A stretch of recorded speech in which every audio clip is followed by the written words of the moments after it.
Here's another episode of Breaking Bread with Lomas Brown and Herman Moore. Herm, we getting ready for our first preseason game. Buffalo Bills, Dan Campbell's debut. Man, it should be some fireworks, man. What you think? Oh, it's going to be some fireworks. I'm interested in letting people know what our top 3 things are we're going to be looking for in the Lions' first preseason game of 2021. So, Lo, my first thing I'm going to be looking at is tempo. Okay. Tempo is everything in the That's preseason. right. When I think about that, a lot of people say, what do you mean when you say tempo? That means at what level are these players going to be playing? You know, we're short one preseason game. Are they going to come out and be on fire right out of the way? Are the plays going to be called to get them energized? Or is this going to be all more mental, more so than physical? But I think with the way Coach Campbell has set the tone, this is going to be one to watch the tempo. I agree, Herm. I think that's going to be important to watch that. I'm going to watch the tempo of the defensive line. That's who I'm going to be watching because, look, Herm, these last 3 years, 2.5, 3 years hadn't been good defensively. And the defensive line's kind of been one of our weak points. I want to see what type of energy Dan Campbell has brought to that defensive line. We got 2 rookies that'll be up there on the defensive line, couple of veterans that have been here in this system. Of course, they're going to a 3-4 from a 4-3, so it's a lot of things I'm going to be watching. But that D-line, I'm going to be watching to see if they're going to be able to get pressure on that opposing quarterback. No, I agree with that, Lo. I'm going to also be looking at my number 2, which is all the one-on-ones. We talked about the competition. Everyone goes out to the preseason. They look for the competition. They look to see which players are going to earn spots. They're going to start out with these 90 players, and that's going to start to dwindle down very quickly.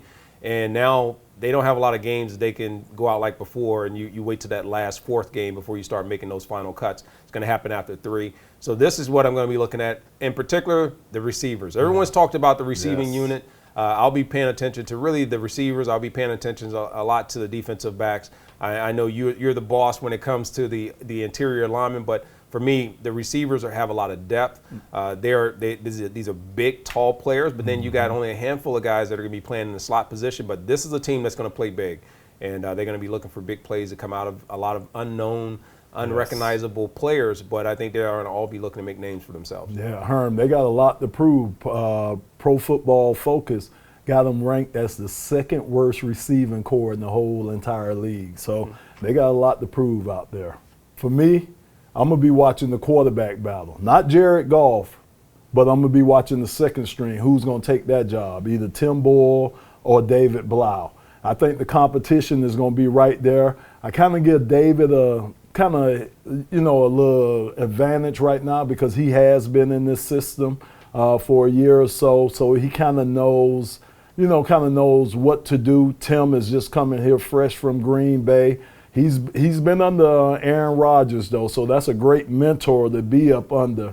But I just think David Blau has the advantage right now. He's going to have to go out there and prove it, but we definitely need to find out who's going to be our 2nd string quarterback. Is it going to be Tim Boyle or is it going to be David Blau?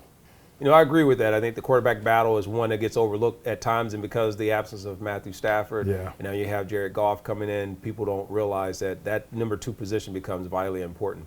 My number 1 thing I'm going to be looking for during the preseason is going to be not what people think. I know being a receiver, they think the receiver is not going to be a receiver.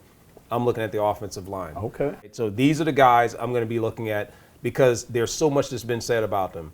The fact that they're a top 5 offensive line unit, there's a lot of expectations about how they're going to protect and give timing to Goff, which he's going to need if he's going to find some of these new receivers in this new system.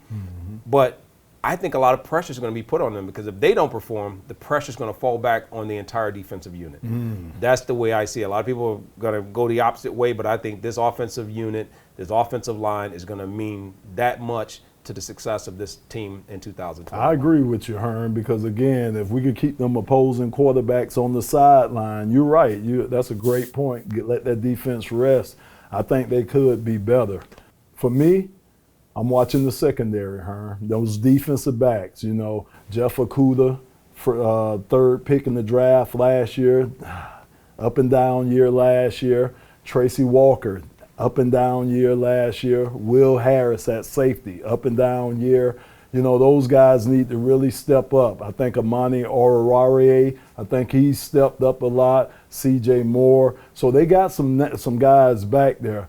but I'm going to see how it comes together. You know, as a unit, man, those guys need to be able to come together. Of course, the D-line to help them if they could get pressure on the quarterback. You know, that would help the secondary out, which they hadn't had. So hopefully with the pressure with the D-line gets, it'll help those guys out. But I'm looking at Jeff Okudah, man. He has the big bullseye on his back. Everybody wants to see if he's worthy of the number 3 pick last year. I think he is. I think he's ready to have a good year this year. He seemed real confident in camp. So those are guys, that's secondary. That's my number 1 watch when it comes to the preseason game. Well, I'll tell you one thing. This unit will get tested because they got some pretty good offensive units and receivers they're going to be facing this year. Yes. So that's going to be, what we're going to be looking for. Yes. We're going to be looking for a lot of things, but those are our top 3 that we're going to be looking for the Lions' opening preseason game against the Buffalo Bills.